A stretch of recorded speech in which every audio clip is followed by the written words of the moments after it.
So here we are in the Ignite Studios, Dealer News Live from the show floor at AIME Expo. You can hear the ambient noise from the background. We are going to lose audio yet again, but that's okay, par for the course. Lenny, we've been around this game a few times, and you make a plan, you go with the flow, and you have a good time at a show. That's what we do. Yep. You have to be versatile. But we always say that the market's always different, and this is the biggest year ever. So this might be the biggest year ever. We have the change from traditional business to AI taking over. Real intelligence versus artificial intelligence is a big talking point. We've got the tariff hangover and all of that. Pricing's all over the board. We have all the OEMs crying the blues because they've got too much inventory and not enough dealer points to unload it. It is very chaotic, but it's like Henry Ford said, if you think you're going to fail, you might be right.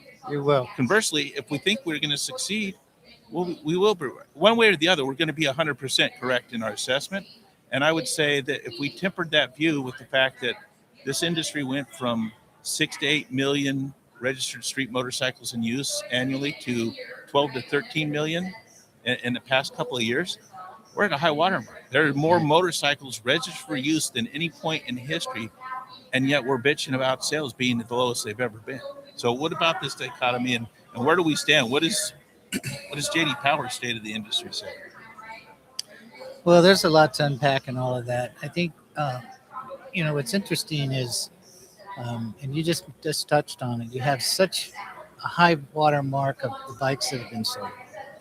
And yet there's some negativity around sales. But that's also a bit myopic. You've got now 12 million bikes out there in people's yards and streets and garages. But that's back-end revenue. That's service. That's parts. That's accessories. So you've almost doubled the market, per se, on the availability of this back-end revenue. That's always been part of the balance, a teeter-totter, whether you're saying new versus used or you're going bike sales versus parts, service, accessories. You've got a lot of levers to pull.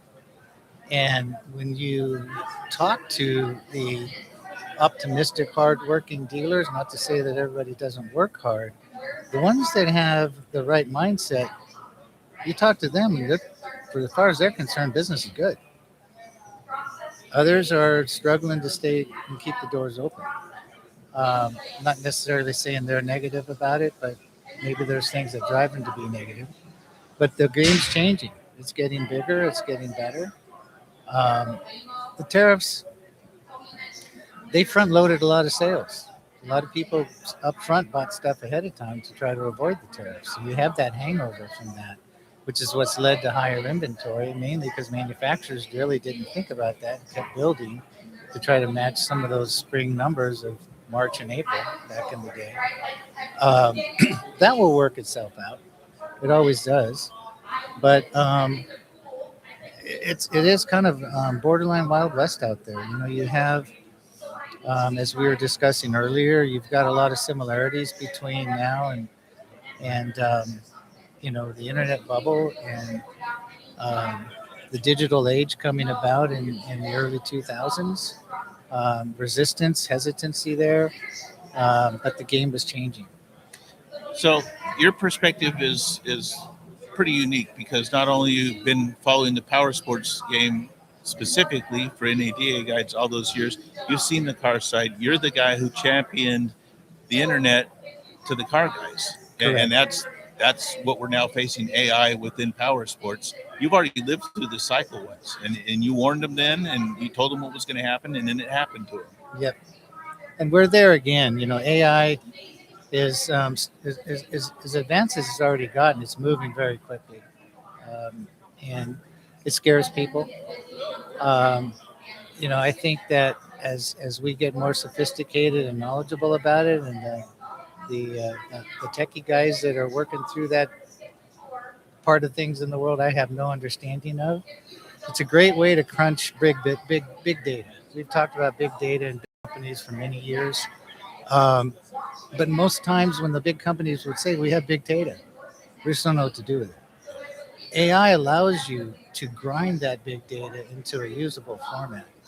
The balance of that is having AI give you the answers to these things. And I think we're just should be just short of that. It still needs to be based on some insights, some knowledge, but it gets you to crunch data faster and cleaner and get down to where you can make some great decisions.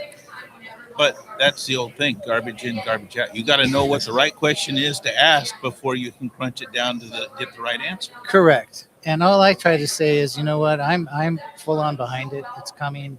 It's not going away. But I tell most people that use Chat GPT and they rant and rave about it. There's a disclaimer on every answer once you search, and it says could be an error, could be wrong data, could be it's just because they only know to respond to what's being asked, and you can ask that same question a few different ways and get a variance of answers. Um, they'll eliminate that. They'll find a way here in the not too distant future. But if anything, I do have concerns about totally relying on that. But it's something we have to kind of just short of 100% embrace, but we have to look forward and figure out a way to make it work for us, not us work for them.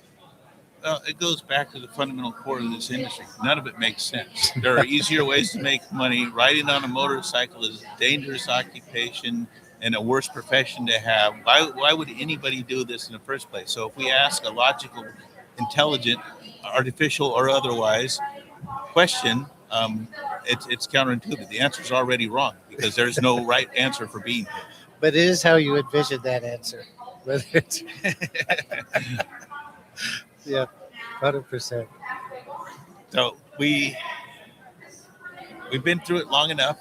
We are resilient and we're hard-headed enough, stupid enough, but ultimately passionate enough about it. And first dealer profile I ever did, Bob Jones and his brother quit their jobs and became motorcycle dealers to feed their riding habit because they wanted to go race enduros. And that's stupid on multiple levels, but that's what they did, leverage their family's futures to go into this. Those two guys were also the only dealership to win 25 straight top 100 awards. Oh, really? In a small market with a single line dealership, with again, for every reason that you could possibly think of why they wouldn't succeed, they succeeded. Before he did that stupid thing, Bob was a biology professor. And he said that it's only a fraction, but 10% or less of the population is hardwired to be a motorcyclist or a thrill seeker or whatever it is, because that's natural selection. The gene pool has to have that fringe element for the rest of the species to survive. That they may be leading edge or bleeding edge, but they're there. And it doesn't matter if it was the old penny farthing two-wheelers at the turn of the century or a super sport bike or a hydrogen-powered hovercraft in the future, that fringe element has to have that means of recreation and release. It's hardwired into them.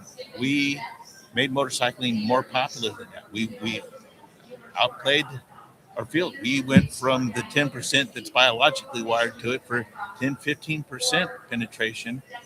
But like the MIC says in our ride with us, motorcycles aren't for everyone. So how do we rationalize the genetic hardwiring code that we have to be idiots and passionate about our idiocy to a dollars and cents, intelligent driven conversation of what the future of our industry is? Well, in some ways, we've gradually headed that direction. To your point, back in the day, most motorcycle dealers were enthusiasts who started a store to work on bikes with their friends and get wholesale parts. And they were good enough with that because they made a living. Um, you know, and these are things you know, but at one point, Harley Davidson with this initiative that they had to put all this money into these new stores. It got very expensive, but a business element started getting involved, and you had a lot of and they could have been fringe players. It's obviously passion gets into your blood around motorcycling, but there was businessmen that thought, you know what, I could probably do this. And Harleys were super popular at that point and sold left and right. And you had some business side come in and try to make it more mainstream, if you could say that. They're probably also the first to leave when things got bad because they understood bad business. Yeah. To your point, this is stupid. I got to get out of it. But we have learned a lot of learnings. If that makes sense. And I won't say professionalize the industry. I think it is very professional on its own level. But passion still drives it, and enthusiasts still are part of it.